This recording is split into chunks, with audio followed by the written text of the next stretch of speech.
मैं अपना जाल मुली खिलाओ। ঝালমুড়ি খাবে, कितने का होता है आपका जाल मुली? মাছ খাবে না, ডিম খাবে না, মাংস খাবে না, তো কি আমার মাথা খাবেন? हाँ? आप ऐसा खाते हैं, दिमाग नहीं खाते हुए। हाँ, जाल ज्यादा है, कोई बात नहीं, ज्यादा है तो ज्यादा खाएंगे। जाल मुरी मैंने खाई, लेकिन जाल टीएमसी को लगी है।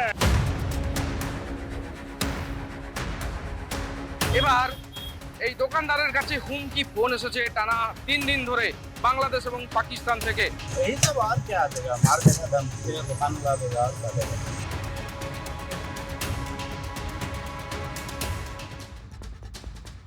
সন্দেহ নেই পশ্চিমবঙ্গে নরেন্দ্র মোদীর ভোট প্রচারে এবার সেরা মুহূর্ত ছিল ঝালমুড়ি মুহূর্ত, দ্য ঝালমুড়ি মোমেন্ট। প্রচার থেকে ফেরার পথে ঝাড়গ্রামে হঠাৎ গাড়ি থামিয়ে প্রধানমন্ত্রী ঝালমুড়ি খাবেন একদম একটা সাধারণ দোকানে, এটা কে ভেবেছিল বলুন তো? ঠিক যেমন অনেকেরই ভাবনার বাইরে ছিল যে তৃণমূল এবার পুরো টাটা বাই বাই হয়ে যাচ্ছে। বঙ্গে পরিবর্তনের ছবিতে মোদি সিগনেচার কি সেদিন ঝাড়গ্রামেই হয়ে গিয়েছিল? জানা নেই, তবে ঝাড়গ্রামে শূন্য হয়ে যায় তৃণমূল। ভেলপড়ি দিয়ে ঝালমুড়ি ঠেকাতে পারেনি তৃণমূল। मिठाई भी बटेगी और जाल मुरी भी बांटी जाएगी। वैसे मैंने सुना है कि जाल मुरी ने भी कुछ लोगों को जन्नाटेदार झटका दिया है। जाल मुरी मैंने खाई, लेकिन जाल टीएमसी को लगी है।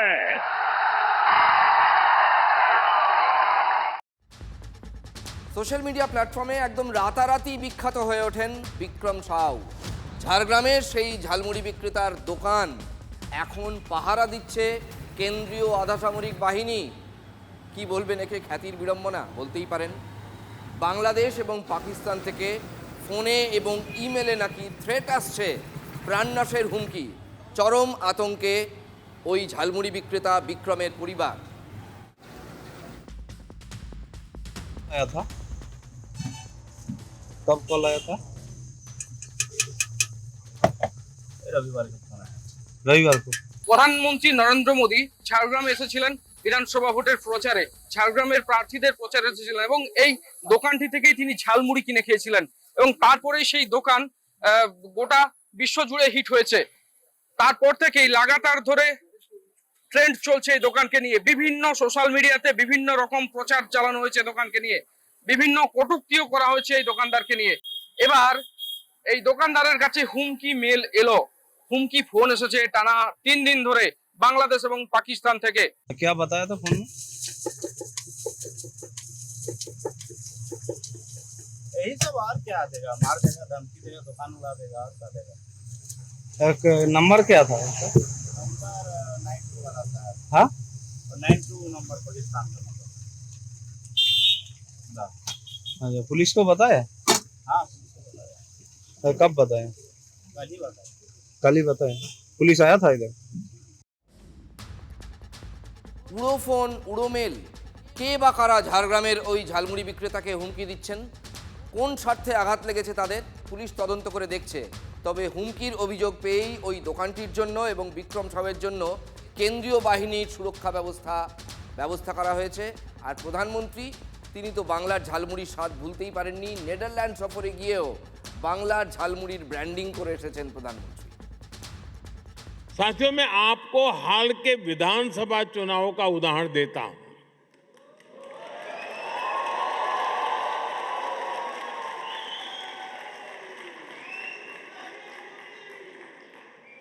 असम, बंगाल,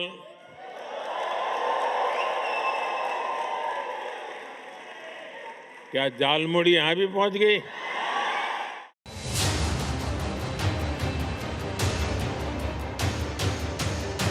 এই ব্যাপারের সাথে আমার কোনো নলেজ নেই।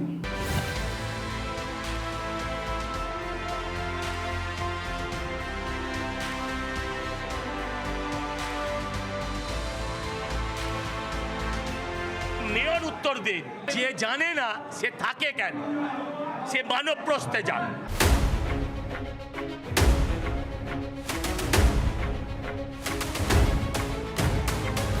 পদত্যাগ যদি ফিরহাদ হাকিম মহাশয় করেন সেটা তো তার বিষয়, কিন্তু উত্তর তো তাকে দিতে হবে।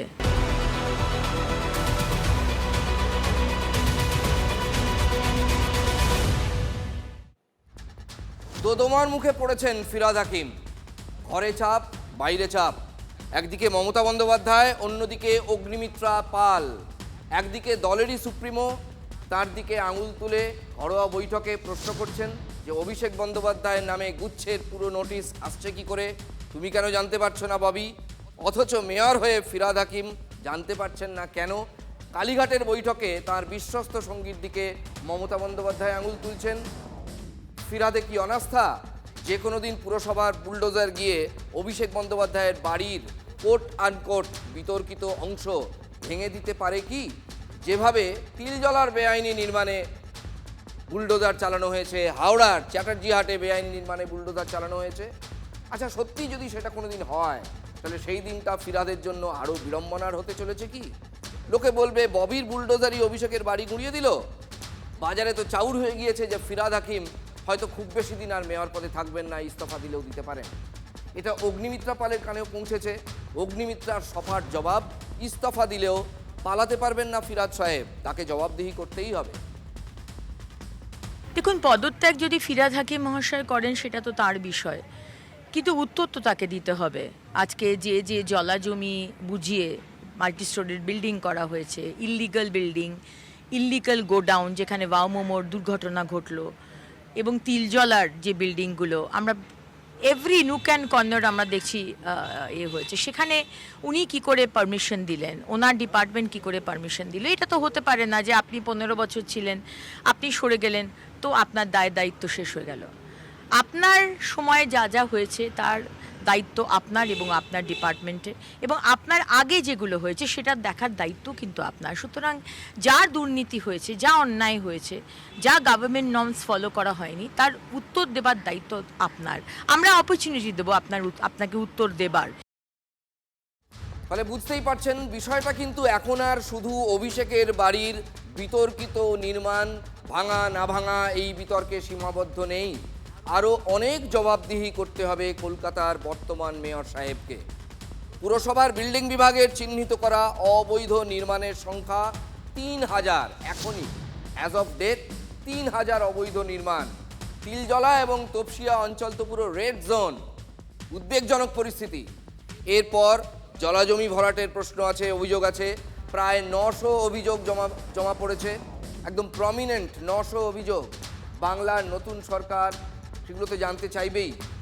এত বেআইনি নির্মাণ হলো, এত জলাজমি ভরাট হলো কলকাতা পুরো এলাকার মধ্যে, মেয়র সাহেব তখন কি করছিলেন?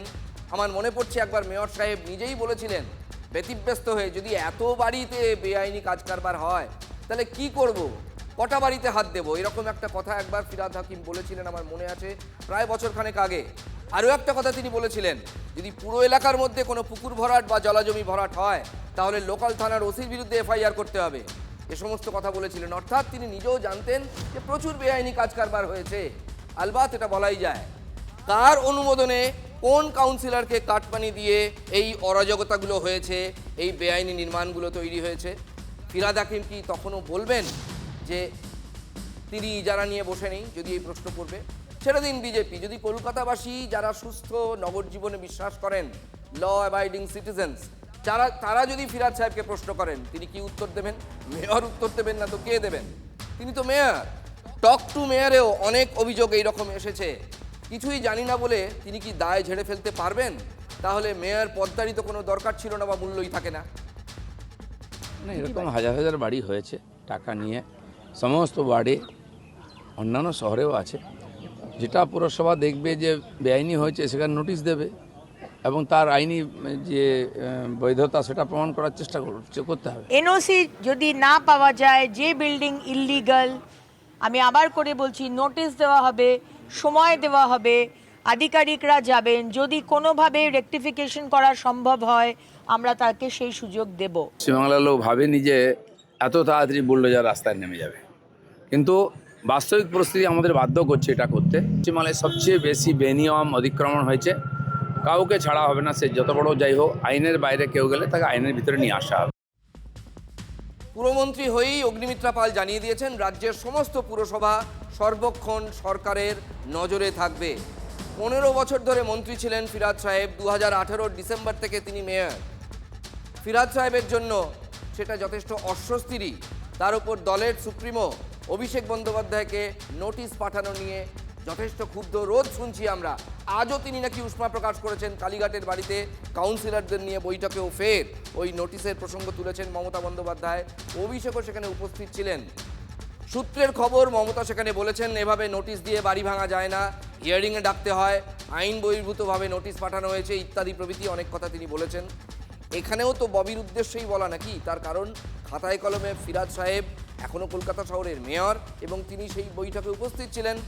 অভিষেকের নোটিশ ইস্যুতে দলেই কি ফিরহাদ সাহেব এখন কোণঠাসা হয়ে পড়েছেন, না প্রবীণ শোভনদেব চট্টোপাধ্যায় থেকে শুরু করে দলের মুখপাত্র কুণাল ঘোষ কিন্তু ফিরহাদ সাহেবের পাশেই রয়েছেন? অন্তত আকারে প্রকারে কথাবার্তায় আমরা তাই বুঝেছি। অভিষেক বুঝবে, আমি কি করে বলবো তার কাছে কি কাগজপত্র আছে না আছে? এই তো প্রশ্ন আমাকে জিজ্ঞেস করা উচিত। সবথেকে বড় কথা, এটা ববি কিছু জানতে পারে, আমি জানি না। আমি স্পষ্টভাবে বলতে চাই যে এই ব্যাপারের সাথে আমার কোনো নলেজ নেই, আর থাকার কথাও নয়। তো মেয়রের উপর জানার খুব একটা স্পষ্ট নয়। এটা জানবে পার্টিকুলার ডিপার্টমেন্ট, বিল্ডিং ডিপার্টমেন্ট, তারা বলতে পারবে, না আমি বলতে পারবো, না মেয়র বলতে পারবে। এই পুরো ঘটনাটায় আমার কোনো ওয়াকিবল নেই বা আমার কোনো জানাও নেই। মেয়র ওখান থেকে হাজার হাজার স্যাংশন আছে, মেয়র জানে? মেয়রকে জানানোর কথাই না, তার কারণ হচ্ছে নোটিশটা হচ্ছে বিল্ডিং ডিপার্টমেন্ট। বাবুকে নোটিশ পাঠাবে কর্মচারীর ক্ষমতা আছে না? যতই পুরাতন হোক, ভৃত্য তো বটেই, পারিবারিক ভৃত্য তো বটেই। শুনতে খারাপ কিন্তু অসত্য তো নয়। দেখুন, আমি ওনার পার্সোনাল ব্যাপারে আমি কথা বলতে পারবো না, কারণ আমি কোনো ইজারা নিইনি। কার কতগুলি আছে, সেখানে কোনো নোটিশ গেছে কি যায়নি, এগুলো আমাদের দুজনের কারুর পক্ষে জানা সম্ভব নয়।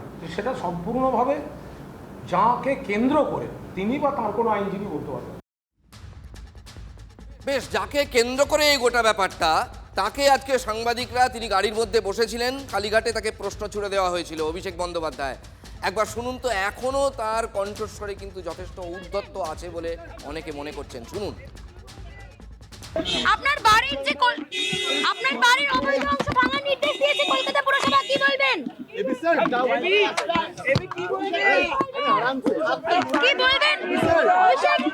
আপনার বাড়ির অবৈধ অংশ ভাঙার নির্দেশ দিয়েছে কলকাতা পুরসভা 7 দিনের মধ্যে, কি বলবেন অভিষেক? ধাক্কাধাক্কি করবেন না প্লিজ, ধাক্কাধাক্কি করবেন না, বারণ করছেন তো, এগুলো শোভনীয় নয়।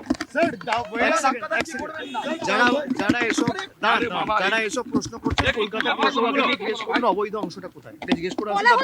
আগে জিজ্ঞেস করে আসুন, তারপর আমার থেকে উত্তর নেবেন। আপনি স্পেসিফিক্যালি জিজ্ঞেস করুন কোন অবৈধ অংশ, যে অবৈধ অংশ মার্ক করে দেবে, উত্তর আমার থেকে নিয়ে যাবেন।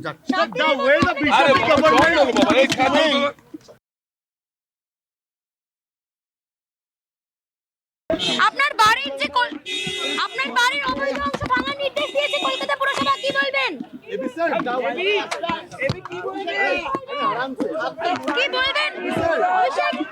আপনার বাড়ির অবৈধ অংশ ভাঙার নির্দেশ দিয়েছে কলকাতা পুরসভা 7 দিনের মধ্যে, কি বলবেন অভিষেক? ধাক্কাধাক্কি করবেন না প্লিজ, ধাক্কাধাক্কি করবেন না, বারণ করছেন তো, এগুলো শোভনীয় নয়। যারা এসব প্রশ্ন করছে কলকাতা পুরসভাকে জিজ্ঞেস করুন অবৈধ অংশটা কোথায়, এটা জিজ্ঞেস করে আসুন। আগে জিজ্ঞেস করে আসুন, তারপর আমার থেকে উত্তর নেবেন। আপনি স্পেসিফিক্যালি জিজ্ঞেস করুন কোন অবৈধ অংশ, যে অবৈধ অংশ মার্ক করে দেবে, উত্তর আমার থেকে নিয়ে যাবেন।